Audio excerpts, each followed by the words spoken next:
Good morning, good afternoon, and good evening. Wherever this podcast may find you, it is I, as always, Gavin. And I, Justin. And we are not in studio. We are at my downtown abode, where we have just ended filming of a Reliant Robin. Yeah, you know, the thing that Jeremy Clarkson rolled over and over again. We found someone here locally that was willing to let us snag it for the day. And I make Justin go on...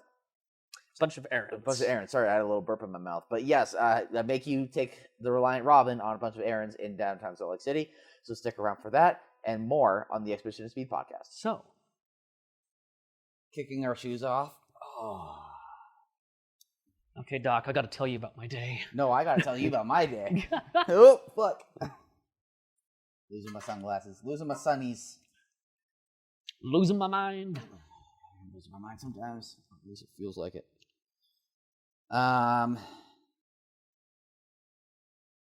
Yeah, so the Reliant Robin. I guess I don't know what else. I mean, what else is there to talk about? You know, for us recently. Like, I don't know if there's much. So we lied to you. We lied to our audience. I was not out of town. I was actually the one behind camera, orchestrating and directing this whole video shoot that we did about the Reliant Robin. Yep. Both you and I have driven the car. You ran some errands for me. Yes. Which is funny because you went to an audio store, which is one that I've never been able to make the time to go and like get the thing I needed. Yep. Because they are open like 8:30 to 5, which is exactly the hours that I work. Mm-hmm. And on Saturdays, they're open from like 10 to 2 or something. Yeah, so really short hours. Really short hours, and for a lot of time, I mean, not recently, but for a lot of time, I've spent my Saturday is just kind of like groggy and hungover. That hasn't been a thing that I've done, you know, for quite some time, but it's just kind of, I don't know, accessing performance audio has not been something that's come very easily to me. So the fact that we were able to do it while also doing like this video shoot, and we got to blow the minds of some of the employees there. Oh my God. A 3-wheeled vehicle. The two front counter guys specifically. I didn't get any names except for the owner, Chris. Yeah, so we walked in, and the two front counter guys, we proposed to them what we were looking to do, which is just walk in and do a quick video of me coming to pick up the speaker wire. And the one dude in particular that we worked with most was like, whoa, 3-wheeled vehicle? I need to see this. He was like into it. He was so hyped. He was about it. Yeah. So he came out with us. It was just like jaw on floor level, like gawking over this thing. Yeah. And came in, and he had told us, yeah, I'll have to go ask Chris to make sure we can film. He went and got Chris, and Chris was pretty chill with and let us in and let us do it. Well, he was cool with doing it, but he was definitely standoffish at first of like, so what do you want to do? Yeah, because I also think he thought that maybe we were trying to film that we were buying something, but not. Right, like maybe film that we're buying something, but then like, you know, steal it maybe. Or he you know, brought up like you guys aren't doing any kind of conspiracy thing, which I thought was like a really weird red flag. Yes. Like, what do you think we're doing? But yeah, not everywhere, but a couple of places that we went, that place in particular, we had to kind of give them a pitch on site. Yep. I tried calling the McCune Mansion ahead of time, but it went to voicemail, and that was on Friday, and we were shooting this on Saturday. So we just did it. So we just, I mean, you know, whatever it was, 10:30 on a Saturday morning on a day that they're closed, like, yeah, all we did was pull up to the front drive and used as a staging area for when when there's this reveal of the Reliant, and you going, oh my God, Gavin, you asshole. We had a grand total of 15 minutes there. So even if somebody caught it on a camera or whatever and was preparing to do something about it, we would have been... Yeah, like we weren't vandalizing anything. We didn't leave any trash. We weren't like, you know, doing like rev bombing or donuts or like anything that would leave any kind of trace that we were there. And we were out of there before anybody could have reasonably responded to us being there. Yeah. So... And that was your first time piloting a Reliant Robin, was leaving the McCune Mansion. Yeah, going down. So it starts in a circle, and it kind of goes on a 90-degree downhill, like turn, obviously. To the right. To the right. Thank God. And then... Not to the left. Yes. But then I had to go into a fairly large dip at the end. Yeah. and turn right again to go downhill. And I did stall it the first time trying to do it because this car take a minute, yeah. This car in particular has both a really touchy clutch and a really touchy throttle. So the throttle just has like zero spring to it. Yep. And especially if you're going over a bump, like all of your inputs are magnified tenfold. Especially when you're like at either at a high RPM, because this is an 850cc moped or motorcycle engine. Effectively, yeah. And whether you're either at the higher RPMs or if you're just in a lower gear where there's, less resistance on the powertrain, it jolts back and forth like fucking crazy. Yeah, and that's mainly magnified by your foot. So I got decent at just like, okay, if I plant my foot on the floor so that it can't move around when like we're going over a bump, that eliminates a lot of that. Because the main problem I found is going over a bump if you have your foot not suspended, like if you have it suspended and don't have it planted on something, it's when you're more likely to just lightly tap it and just be like bruh, bruh, bruh, bruh, bruh, and kind of bouncing down the road. So you were the one that had the most amount of hours on it. I mean, this morning you met up at my place. Mm-hmm. We drove down to Midvale to pick up the car from the owner. Drove back here, and that was actually before I even like became a decent human being and showered and had coffee and whatever. Yeah. But I drove it back, which I when I got in the car, I was actually really frustrated because of how, I don't know, it's probably 1.5 inches, 2 inches off the floor where the clutch catches. Yep. Not knowing that at all and how touchy the throttle is, I mean, it made me think about the first time I ever drove a manual car. Yeah. Of like how quickly it, I was able to stall it and how unforgiving that experience was. Especially when you have almost zero torque and horsepower to like keep it going. Yeah, oh yeah. If you're getting near to the flywheel would have like zero weight if it even has a flywheel. Yeah. And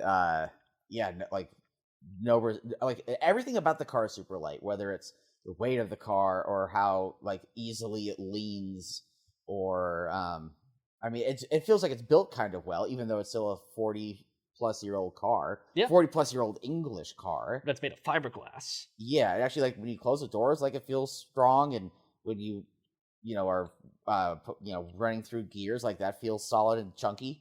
I think, ironically, the most tactile thing to me was the ashtray. That actually was snappy, and the only reason why we know the ashtray works is because I had to put my wallet there. Yeah. And it was just like really springy. So if you took the springs from that and put it in the throttle pedal, 10 out of 10 car. Yeah. No, so leaving that and having like my first experience with it, I kind of just got used to it on the road because I stalled it once in the McCune parking lot, but I didn't stall it again after that, thank God. Yeah. It's quite difficult to get used to because my main problem, I got used to the clutch and throttle really quickly. My main problem was seeing everything because yes, it does have fairly tall windows and it does have kind of a fishbowl effect with how much you have around. I think the visibility is actually really solid. And hold on for a second, I'm actually going to move my microphone. Gotcha. I'm not going to make a cut point. I'm just going to do something like this because I was admiring your microphone position. Yes. It's like you've done this before or something. It is. It's almost like you were doing it like 20 minutes ago. Like all day. Yeah, so for the listeners at home, we are not up at the studio in Syracuse. We are in my lovely apartment in downtown Salt Lake, which is where we were filming this Reliant video. Yeah. Anyways, to me, the problem with the visibility isn't that it is lacking. It's just where you sit. It's kind of difficult to like gain access to the mirrors visibly. Well, the seat back is also fixed. Like the whole seat is one fixed unit, and so it leans. Excuse me. It leans back like quite significantly, and so you feel like you're kind of like stuck leaning back, and you have to just move forward and aft with the seat rails, which are also a little rusty. Yes, and. So we left that, and I kind of got a little more used to that, got a little more used to how to see out of it, how to just cope with it. Fortunately, I do have to say the car was great. It never actually had a hiccup when it came to the carburetor. Carburetor's well-tuned. Yeah. It never gave us any major fits. Yeah. You just have to hit the key. The key. What is it technically? A key tube or? Key cylinder. Okay. Basically, there's either I have actually. So the owner lost the key. So the key's lost, but this problem persisted before the key was lost. This wasn't just a result true. of these. Okay. Basically, when you turn it over to the start position on the key cylinder, it doesn't do anything unless you tap the key cylinder. Right. Which I actually have a theory that it's actually electrical. Because there was once where I didn't really completely tap it and just touched it, and I wonder if the internals are just slightly shorted. Maybe. So like touching. It has to be electrical at that point. Yes, but I'm saying internals are slightly shorted to the outer casing, so like touching it with something metal actually completes a circuit. Right. And so every time, the method of starting the car is key in, make sure it's in neutral, handbrake up, grab plier, turn with left hand, key to start position, tap with right hand on key cylinder, and then you're going. Very British. Which, for the first time driving it and stalling it in the same parking lot. Yep. And, you're in Midvale with Fort Union in front of you with traffic coming is slightly nerve-wracking. Yes. That's where it was fortunate, like the carburetor didn't have any issues, so we didn't have to do that more than necessary. Sure. Because that would have been real annoying. Oh my God. If it was dying mid-traffic. Yeah. Yeah, if this was dying because it was dying. Yeah. Not dying because of any user error. But we both got some freeway time in it. Yeah, I got a bit more than you did, but Yeah. you got walk me through your anticipation and just kind of your overall thoughts like every time you approach the car. So coming into this, prior to driving it, even prior to just today, I was looking at it like, okay, to me, it's kind of like a Mini that's missing a wheel. Somewhat. It's similar in size, similar in how lightweight it is, similar in power. It's a 4-speed. There's a lot of small similarities going into it. I knew it wouldn't handle the same way a Mini does, obviously. Clearly. But the black Mini was still a 9, or was it a... It wasn't a 1.3, it was a 900. It was a 995. It was a 995. So the Mini technically had, 150 more cubic inches? Sorry, cubic centimeters? Cubic inches, Jesus. 150 more cubic centimeters, yeah. If it did have 150 more cubic inches, that would make it real interesting. Ironically, less power, though. Because the Minis were 36, and this was 40. Yeah, well, if you're talking about spec sheets. But Sheets, yes. David's was not. David's was not.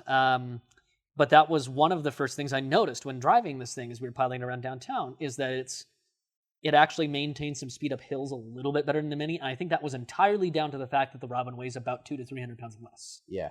Because it's not metal. And once you're down in that category of pure weight class, 950 pounds of pure weight class. Yeah, 20% actually adds a bigger difference down there than 20% at a higher weight class.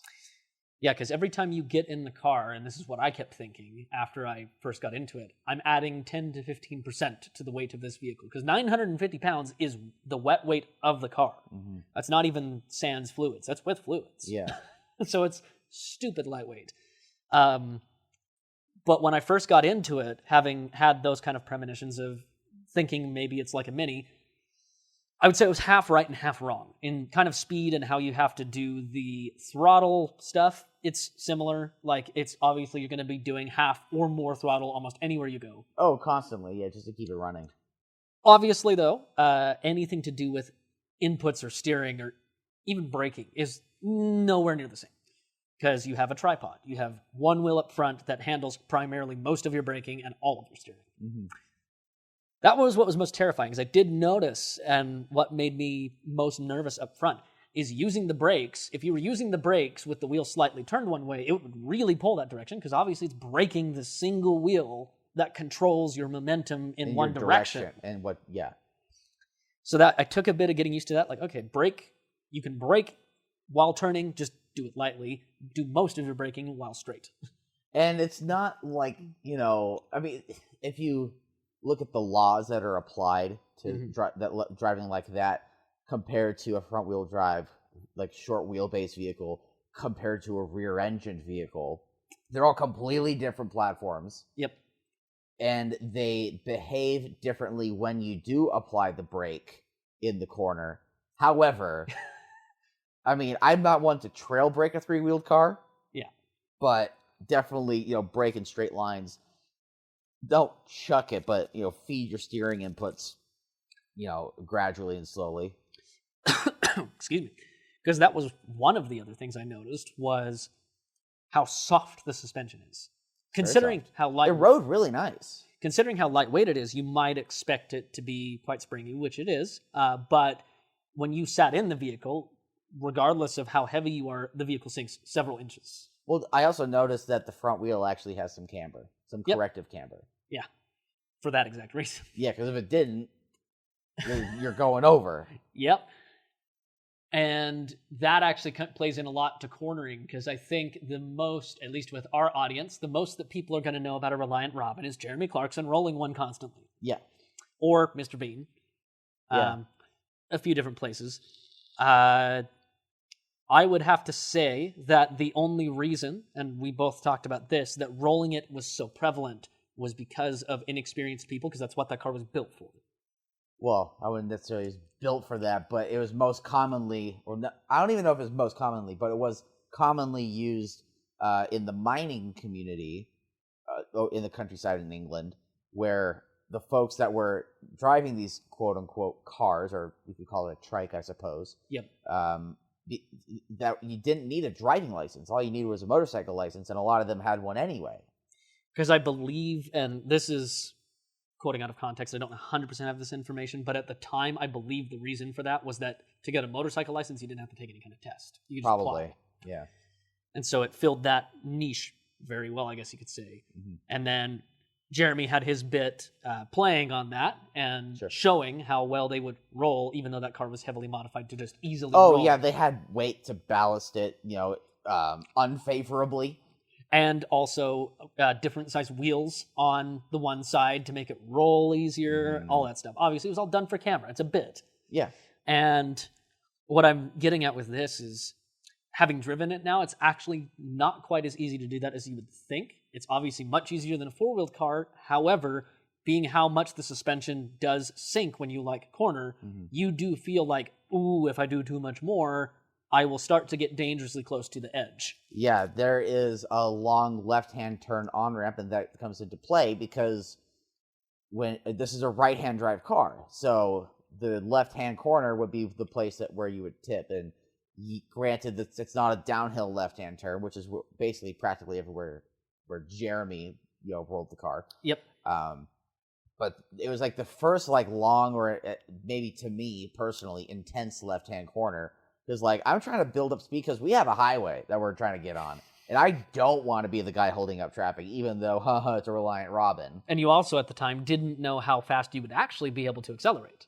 Yeah, that was the first real time so the first time I really put my foot down was around the left-hand bend trying to merge onto a highway. 5 minutes after getting in the car. Yeah, and I stalled it twice back-to-back, or 3 times. And my left foot was not vibing with it. Yeah, the clutch is interesting. But that's where you would tip. Fortunately, none of us did. Nobody tipped. Yeah, not even once. The Reliant stayed upright. I'm just going to go make sure that's still going. Yep, cool. We're still good. We're still live, folks. Nobody tipped, and the car stayed upright and did everything we asked of it. It was even able to fit. Our third stop of the day on this errand was Costco, and I was able to fit a 30 count. The world's largest Costco, I'll add you. So one of the world's smallest cars at the world's largest Costco. And I was able to fit probably one of the world's most, for a standard consumer, sizable amounts of bath tissue you could buy, which was a 30 count roll. Funny enough, I actually don't need it. So if you're listening to this and if you want some toilet paper, DM me and I'll give you a few rolls. That's funny. Amazingly, that was actually able to fit in the luggage compartment, behind the rear seats. We were able to put the luggage cover over everything. Yeah. So it's not like it was in the luggage compartment, but it was to the ceiling or anything. It was as if it wasn't there. For such a small car, it has a shocking amount of space in it. We've said the same thing about the Minis, but this is a little bit bigger than the Minis. Since it's a more true hatch, whereas the Minis is like a bum dump. I don't know what to call it. A bum dump. Because the Minis, for those that don't know, when you open the boot, it actually drops down like a tailgate of a truck. Right. And then, so it kind of limits your amount of ways you can fit things in there because it doesn't go up to the glass. You know what's wild, though? What? When we were loading up the the Reliant, and it actually gave me flashbacks to the Honda Beat, because the Honda Beat also has a shelf in the back. Yep. And I did a video shoot years ago with one up in East Canyon, and I brought that same black bag that we took just to take pictures just now, that and a full Manfrotto tripod, and I think my slider. And it all fit. And it all fit with the roof up. Damn. Yeah. It was stuffed. Like, we couldn't take any more than that, but, like, that's still a sizable luggage capacity for something that is a K-car, sporty roadster kind of thing. Yeah. A lot of that, I think, comes down to when they're making these really small cars, they try to over-engineer the luggage space because they have to get every ounce out of it. They really do, yeah. So that was shocking. We were able to fit all that in. That was also the only place we got asked what we were doing with filming. Yeah, we had done our shopping already and walked, and we had checked out. We were walking out, and I think and maybe I shouldn't have gotten any video of you walking on the way out, but, like, no one had spoken to us about it before anyway, so I figured I was good to go. And we did get stopped.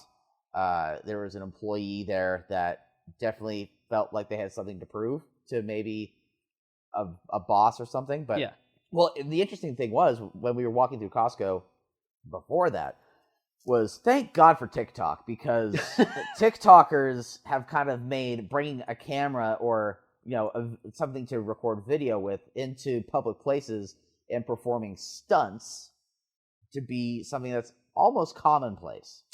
Yep. So, like, nobody gave a shit in Costco that we were walking around, with a shopping cart and a gimbal camera, and having our jaws drop at the sheer size of the wall, the Great Wall of bath tissue at the world's largest Costco. Yeah, and not even 5 minutes before we were stopped after checking out, we were literally remarking, like, oh, we're invisible. Nobody gives a shit. Nobody's looking at us. Not an employee, not a person. We're just normal people, apparently, going through a Costco, even though we have a gimbal camera. Yeah. So the employee stopped us. Hey, do you have permission to film? No, we don't. We didn't know. Okay, well, hang on. I'm going to need to call a manager over. Called the manager over. He came over, and he was super chill. He's like, hey, guys, what are you doing? All happy, all Yeah, smiles. it was delightful. Yep, and we just told him we were just going around filming. I was ready to, delete all the footage that we got and walk outside and be like, yeah, so we tried filming in Costco, and they didn't appreciate that, so here's our stuff that we just bought. Let's see if it'll fit. Yeah, and fortunately, the second we told him what we were doing, he's like, oh, cool, you're good. Yeah. Not even a worry in the world. Yeah, that's the second person I basically had to make him a pitch for the video after the fact. Yep. Not even during the fact. But he basically was like, oh. I could kind of see on his face. There was a clicking moment of like, oh, they're fine. Like, whatever. Yeah, I could see that clicking moment happen, and then I could also think, like, he was probably like, okay, you called me over here for this. Yeah, I think that there was definitely some of that going on. It's interesting, though, because, like, the two times that we had to basically make pitches to people about this, when you say the word car review and YouTube channel, it was almost like, oh, yeah, sure, why not? Yeah. Because, like, we weren't asking really much of anybody or anything of anybody. Like with the audio store, like, we went in and we bought a product. Yep, we paid. And then with Costco, we went in and we bought 3 products. Yeah, we patronized both locations. Yeah. And nobody cared. And we did patronize the third location, which was a coffee shop, because that was one of the fun things, was to go through there. But obviously, we're in a drive-through, though. Like, yeah, it's a little different. Yeah. We're not walking into somebody's establishment. Right. It does kind of make me chuckle that some people get so up in arms about filming, because you can kind of understand why somebody's uncomfortable. Well, being and I'm sure filmed. The guy that stopped us at Costco, like, he didn't really read between the lines at all. Because he said that he saw us filming throughout the store. Yep. And if he did see us filming throughout the store, like, all I was doing was basically treating Justin with the shopping cart as I do how we do our follow footage. Yep. With moving cars. Like, I was doing, like, front 3/4, rear 3/4, full on, straight, like a 0 degree, shot. Like, we weren't getting up in anybody's face. We weren't pranking people. We were even generally making sure to be away from people when we do these things as best as we could. The busiest Costco and the largest Costco in the world. Yeah. I would say busiest. I don't know that, but being largest, well, I assume we were so. there at 1 o'clock on a Saturday, so you tell me. It was a fucking zoo. That is the time everybody goes to Costco. There was people parked on the road. There was parking spots that we eventually found. Well, people park on that street all the time. That's pretty normal. But I would say 80% of the parking lot was filled. Yeah. 80 to 90%. At least because there was only probably 20 spots left in the farthest corner. Yeah. That's where we parked. Yeah. Well, I wanted to see if we could get away with like one that was like close to the entrance so we could get some like easy branding, but like it didn't happen. That's fine. Yeah. So that went well, all things considered, and I do think it's funny that like between saying car and YouTube channel and the Robin itself is almost like a combo. When you say 3-wheeled car, it's a get out of jail free card. Kind of. Yeah. It's kind of like the second that somebody hears it. So for instance, right now that car has a bit of an exhaust lead, so it's a little bit loud. There's literally a Monster energy drink can that is not attached at the other end. For those wondering at home, it's the orange one. Yes, and it was a makeshift like patch on the exhaust pipe where it goes into the muffler, and it came off pretty much the first hour that we drove it. Yeah, I did take it. There was a pothole, like just before the freeway that I hit because like the other thing about a 3-wheeled car that you probably have heard from somebody else, but like it's not the first thing that popped into my head is unless if it's a tiny part of the lane and you can drive around it, or if you can change lanes, you're hitting the pothole. Because the front wheel is over the middle. So it's not like you can like dip to one side because then your rear wheel is going to hit it. Yep. You're going to hit it. Yeah. The only way you can do it is by completely weaving around it. Yeah. In every way. Whereas you can at least straddle it in a normal car. Yeah. Yeah. It's kind of a wild experience. I enjoyed it in the end. It kind of had this little coming back to Jesus moment in a way. And what I mean by that is back to basics. What do you mean by that, Justin? I don't know. Jesus drives a Reliant Robin. I don't fucking know. Jesus is Satan. Jesus is Satan. We did see that bumper sticker today. It kind of brought me a little back to basics feeling because I had the thought that do you technically really need more than what this car offers? That's kind of what I felt every time we've driven an older car, whether it was like that old Fiat 124, whether it was either of the Minis. Mm-hmm. Like, what else do you need, really, aside from, like, if you really want, for your daily car, Apple CarPlay, Android Auto. Yeah. I mean, maybe, assessing the air conditioning system. Yeah. I mean, today is a 50-degree day, so it was, like, perfect. Well, yes and no. That was one of my complaints. I do tend to run a little hotter, and the car being a little bit of it has no insulation whatsoever, so it just takes on whatever heat. You were also doing in-car footage where you couldn't really have any fan on of any kind, and the windows were rolled up.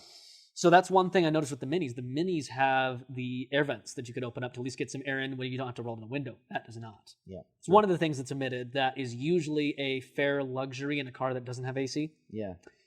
Robin doesn't have that, which is fine and dandy. Again, it's stupid cheap. It's probably the equivalent of like $6,000 today. Yeah.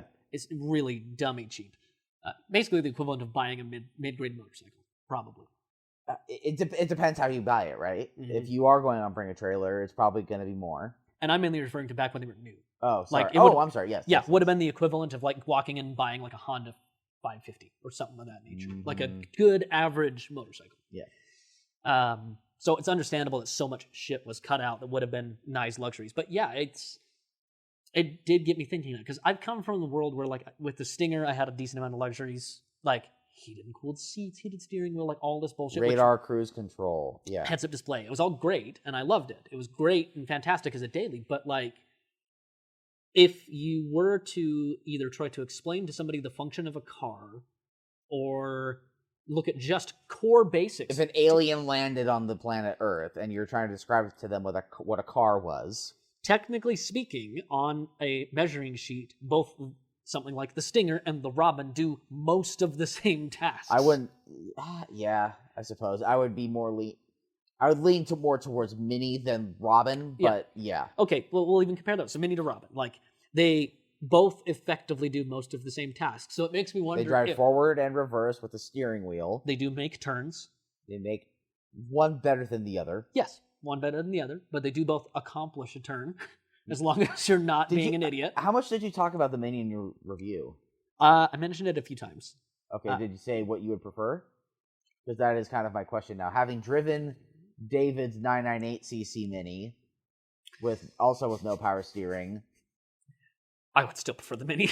Okay, thank you, because I think if you said Robin, I'm not going to say we would have problems, but I would question some things about you as a person.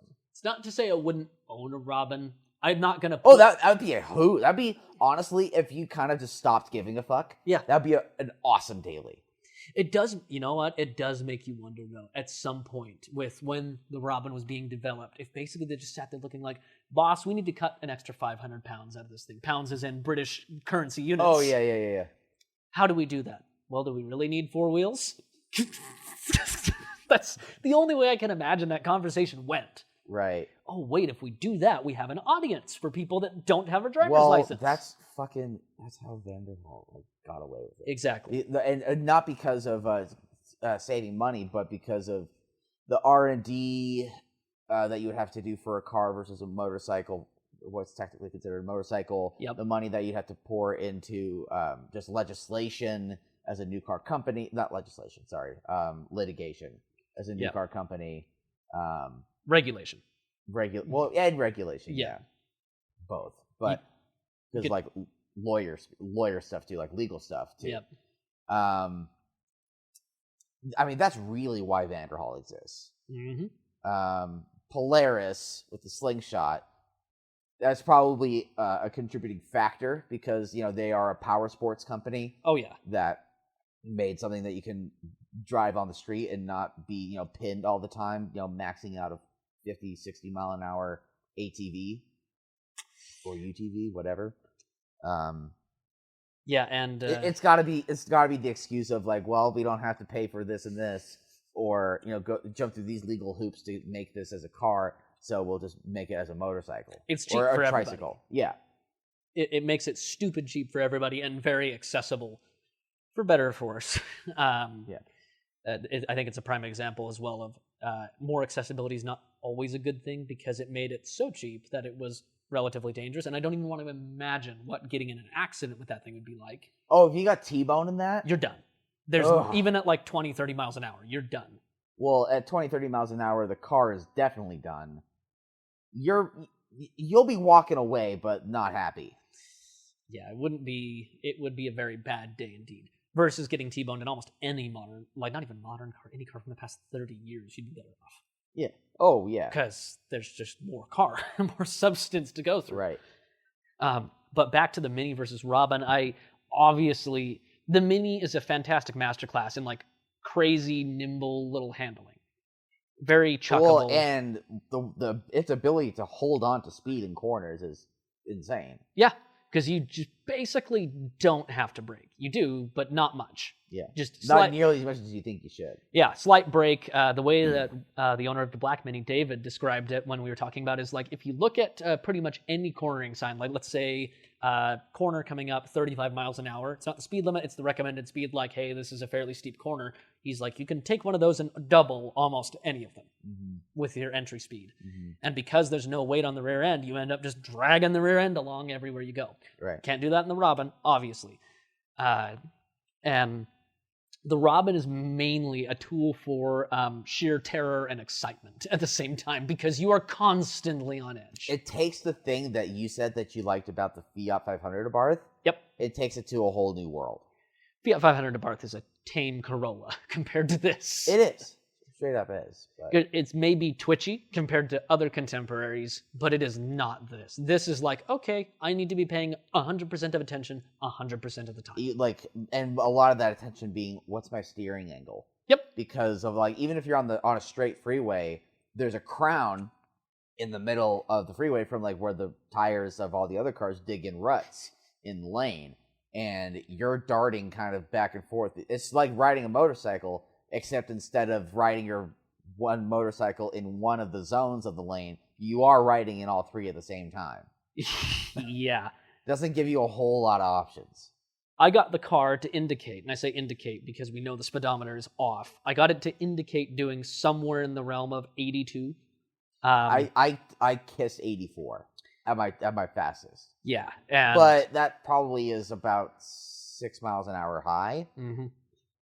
And with me, oh my god, I filmed that bit, and I'm sitting there kind of freaking out, like this feels like the damn thing's about to take off. But what was weird that I noticed on the freeway, once you got past 60, it smoothed out quite a bit. It did. Yeah. Once you got probably upwards of 70 to 75 real world speed, it was actually more comfortable than I thought it would be.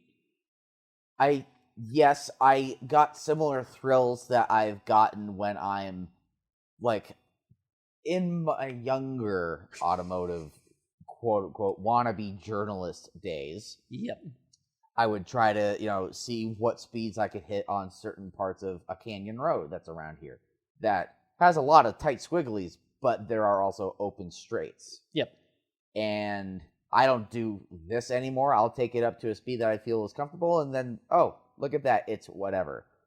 But like driving the Reliant on I-15 going northbound this morning, you feel like it's an accomplishment. I kind of felt like I was doing like a VMAX run, honestly. Yeah. Yeah. I feel like it should be like one of those YouTube like Audubon channels that just like has like a camera that's like on the dash that's like showing the speed, and then like another camera like over my shoulder, doing like a POV kind of thing. Yeah, you legitimately felt like you're getting ready for takeoff in a jet, because it's just the whole thing, although it did it quite well, clearly wasn't designed to be doing American freeway speeds. Yeah. But British motorway speeds are like, what, like 60? 60, 65. Yeah, and we were doing 15 over. Yeah. So more than the car was ever generally imagined to be regularly doing. Mm-hmm.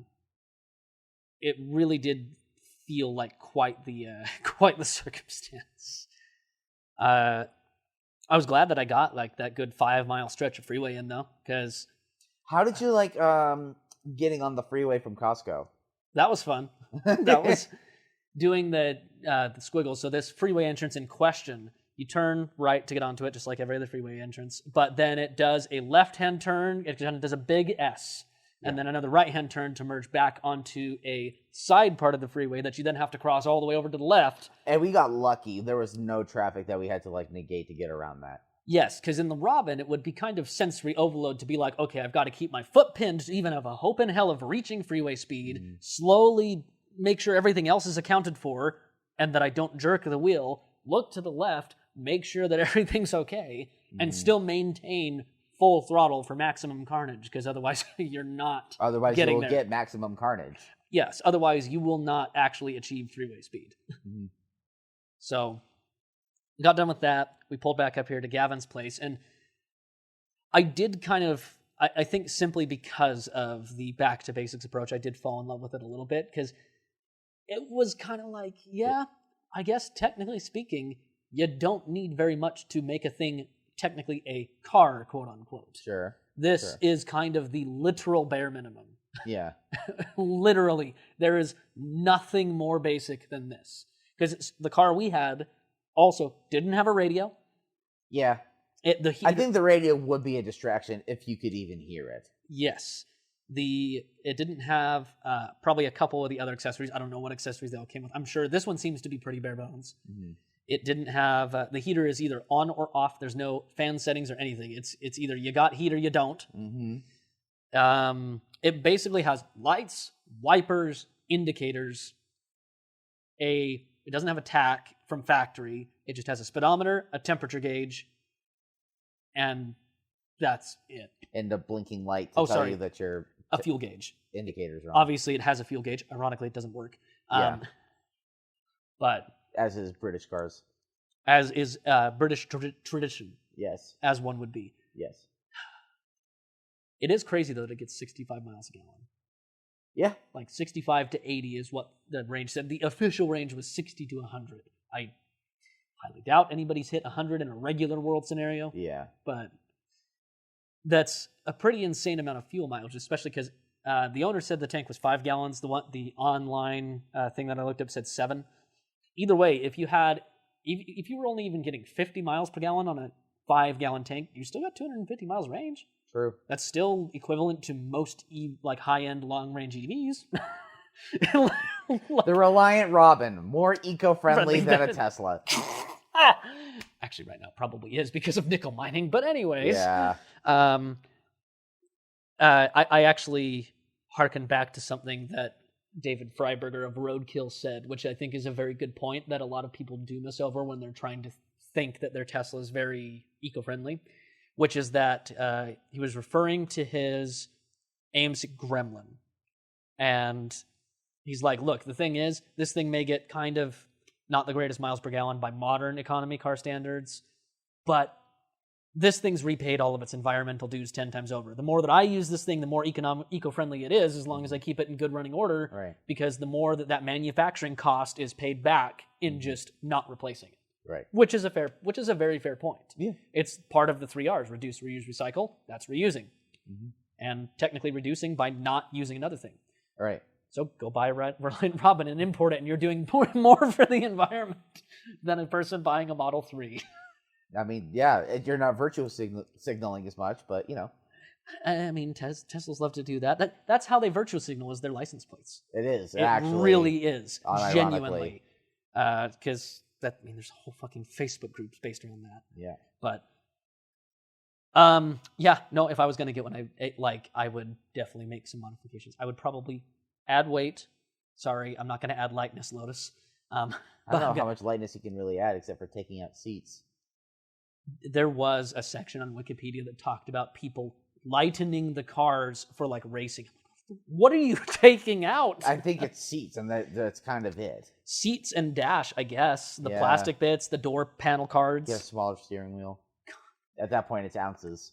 How lightweight can you get a Robin? That's what I'm curious about. Yeah. Still with the engine and trans in there, original engine and trans, just to kind of keep it interesting. You can't swap those out. How lightweight can you really get a 950-pound car? See, I don't want to do that. I just want to have a rear-mounted Hayabusa motor in one of these, keep it rear-wheel drive, and swap over the gearbox from the Hayabusa motor. Yeah. And just have a wheelie machine. You'd have a hell of a fuel tank up front. You would. You have a massive tank, you like would. 10 gallons. Yeah. That would go a long way with a Hayabusa motor. Yeah. Oh, man, just have a wheelie bar built out back. Yes. That would be, yes. Yes. That would be fantastic. See, if I was going to get one, what I would want to do is tune up the stock engine a little bit. See if I can get 45 or 50 horsepower out of it. Mm. Sound deaden it with just some basic sound deadening on like the doors. I bet most of the Reliants are actually a lot quieter than what we have access to. So I don't know how solid of a comparison that would be. But. Yeah. I would mainly be doing it for more road noise than the engine noise. Mm. Just try to get it a tiny bit quieter, and probably put obviously some whatever the nicest tire you can find for 10 to 12 inch wheels is. Is whatever David was probably running on his Mini. Probably. Get something like that. This particular car, by the way, is on 12-inch Mini lights from a Mini, which was an upgrade over the factory 10-inch wheels, which is beyond hilarious to say. 10-inch wheels on a car. No, I think if I was going to have a Robin, it would be done like that.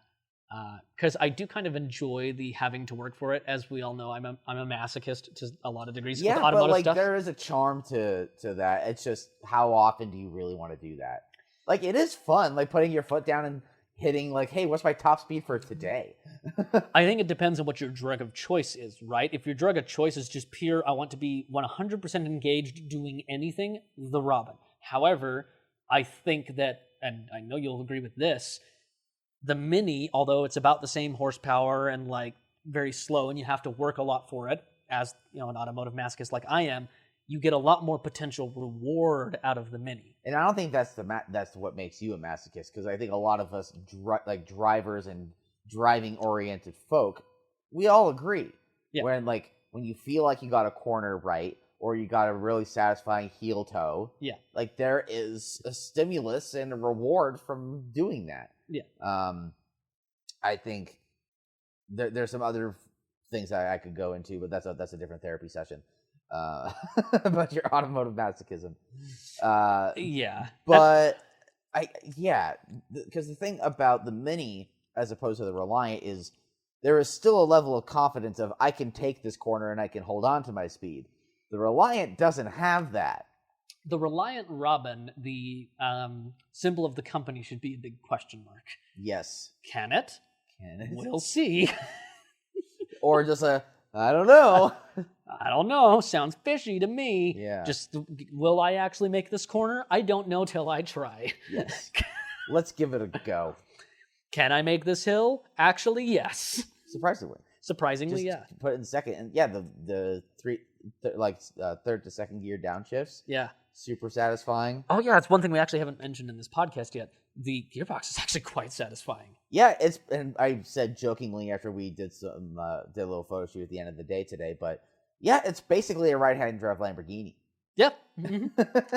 It feels like a gated manual because you have to drive it like a gated manual because the shaft goes right into the gearbox. Yep. So you're literally directly swapping the cogs versus indirectly like cables, and you really feel that. Yeah. So going from like second to third is an extremely satisfying experience because you have like 3 clicks that happen in sequence. Like click coming out of second, you end up clicking the gate between clicking laterally, like while in neutral, and then going into third. Yeah, it's this.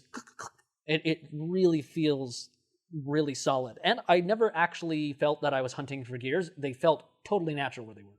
Oh yeah, the Mini was not that way.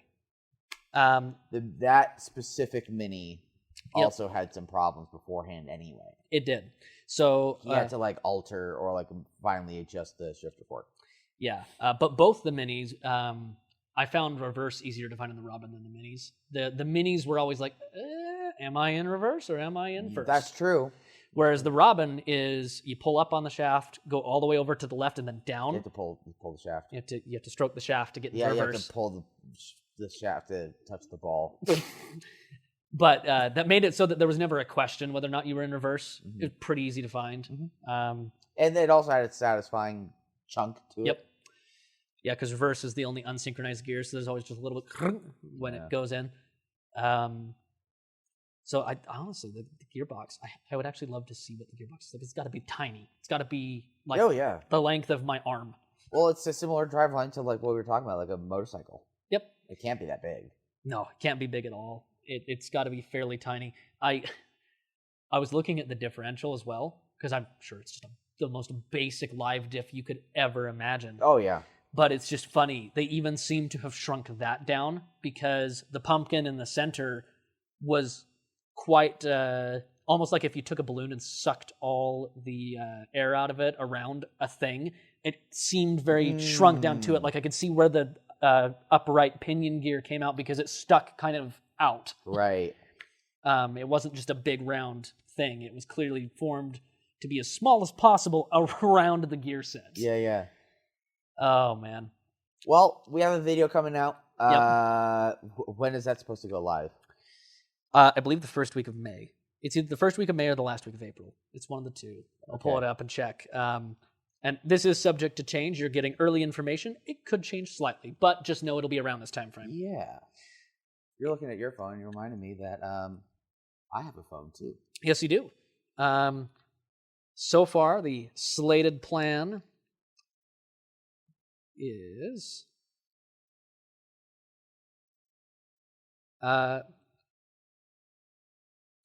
May 3rd.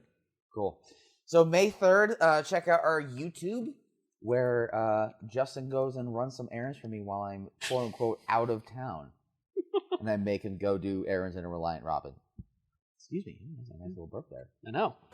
Good job. That was courtesy of the Costco burritos. Shout out Costco. The coffee. And some of the coffee. Oh, how'd you like your coffee, by the way? I did. My coffee that I picked up in the Reliant was muy bueno. It was iced mocha. Yeah. It's actually pretty nice. Well, let's maybe do some shout-outs then from the businesses that we went to today. We get coffee courtesy of Java Joe's. Yep. Before that, we stopped at the McCune Mansion, which is haunted. Yes. Wanted to get some spooky vibes at 10:30 in the morning. Yep. And we stopped in the 9th and 9th area to get some flyby shots, but then we went to Performance Audio, where Justin, quote unquote, bought, even though I bought it, an audio cable that I actually am going to install later today for my other speaker, which I haven't had installed properly for like 3 years. Nice. So that's exciting for me. I'm gonna bump some tunes later. Mm-hmm. And then Costco, the world's largest Costco on like 18th-ish south and like 300 west. What do we get there? We got some nice bread actually. Yeah, we got some good like proper Sourdough. proper bread. Yeah, and then toilet paper. And then frozen burritos. And then frozen burritos. So actually, 2 of those are going to go really well together. Yes. Actually, that might happen sooner than later. So that's a really great place to end this episode. Thank you all for listening to the Exhibition of Speed podcast. Weekly content starting April 3rd. Is that it? April 3rd? April 5th. April 5th? Yep. I keep on forgetting if it's the 3rd or the 5th. And yep, April 5th. April 5th, start of the weekly content. And if you're still listening to this, go buy our merch so then we can make more videos. Okay, thanks. Bye. Cool. I'll stop that. We'll film the intro, and then you can go. I'm starting to have those like mini farts that you